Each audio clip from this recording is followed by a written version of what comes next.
The wind howled over the battlements, snow whipped against stone walls, and inside the grand halls of a medieval castle were often colder than the ramparts outside.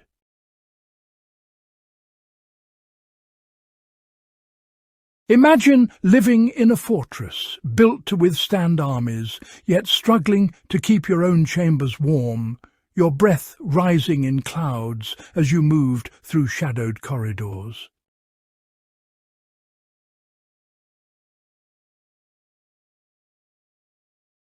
Here is the paradox. Castles were symbols of power, wealth, and security. Yet in winter, comfort was scarce, and survival depended on hidden techniques few ever speak of.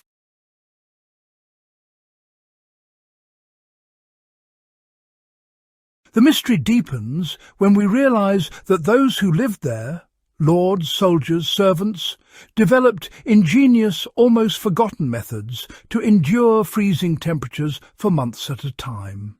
Tonight, we uncover the hidden winter survival secrets of medieval castles, from clever architectural design to strategic use of fire, space, and human ingenuity. These methods reveal not just comfort hacks, but a sophisticated understanding of heat, insulation, and survival long before modern heating existed.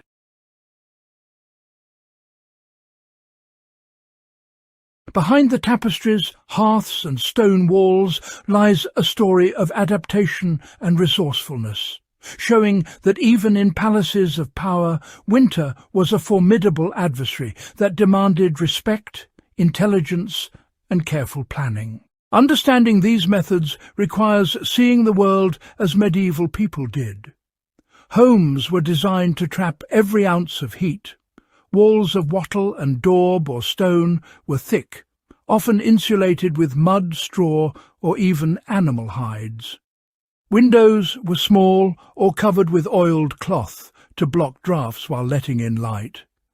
Roofs were low, ceilings close, keeping body heat and smoke from cooking trapped near living spaces. Floors were layered with rushes and straw, creating insulation underfoot and absorbing moisture. Families shared beds and even living areas with animals, using combined body heat to survive the coldest nights. Clothing was layered strategically: linen next to skin, wool outside, furs for added protection, and heavy cloaks for outside chores. Meals were planned to provide sustained warmth, favouring fats, proteins, and slow-cooked stews. Even daily routines were choreographed: work during daylight to stay active and warm, rest during the coldest hours, fire banking, and strategic use of embers to preserve heat. Survival was a carefully orchestrated combination of design, biology, and observation, perfected over generations and lost almost entirely with the advent of modern heating. Here's the clever part. Medieval warmth relied less on firepower and more on understanding and managing heat. Hearths were small and used strategically, with embers banked overnight in ash to preserve heat. Smoke was sometimes allowed to linger near beams, slightly warming the house before escaping. Furniture placement created microclimates. Benches and beds near walls or corners captured residual heat. Animals were deliberately brought indoors, not for companionship, but as living heaters, their body warmth radiating through the home. Clothing functioned as insulation layers, trapping warm air close to the skin, and shared sleeping arrangements maximized retained body heat. Even meal timing mattered.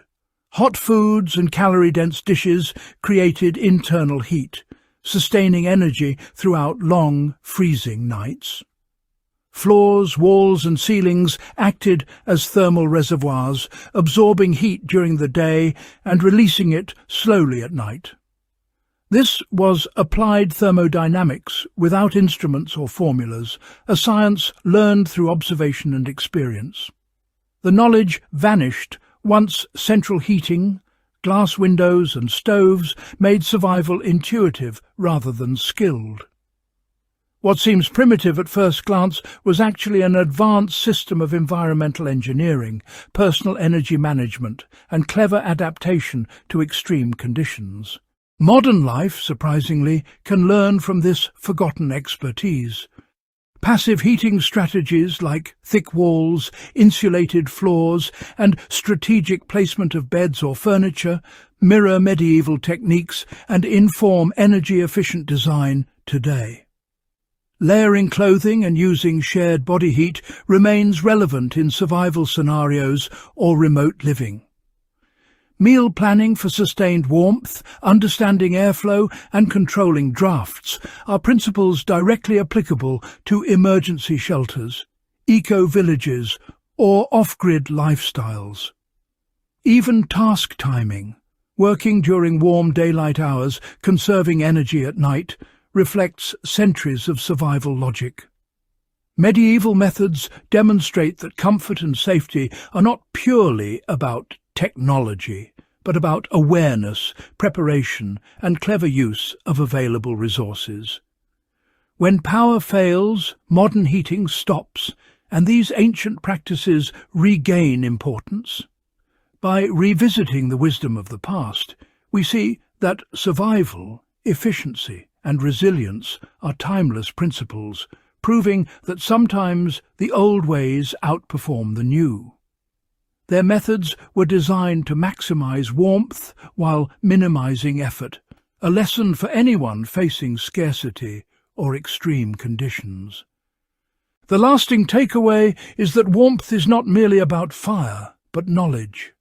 Medieval people survived, thrived, and endured through observation, planning, and resourcefulness, turning scarcity into opportunity. Every wall, every layer of clothing, every shared meal or sleeping arrangement was part of a sophisticated system designed for survival.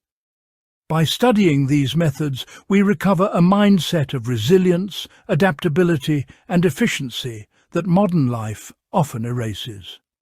In a world of rising energy costs, extreme winters, or survival situations, these forgotten techniques are not just historical curiosities, they are practical lessons. If this journey through smoke, straw, and body heat changed the way you think about warmth, carry it forward.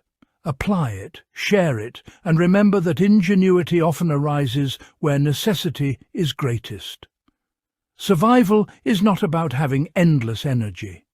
It is about knowing how to hold on to it, and medieval Europe perfected that art long before modern heating ever existed.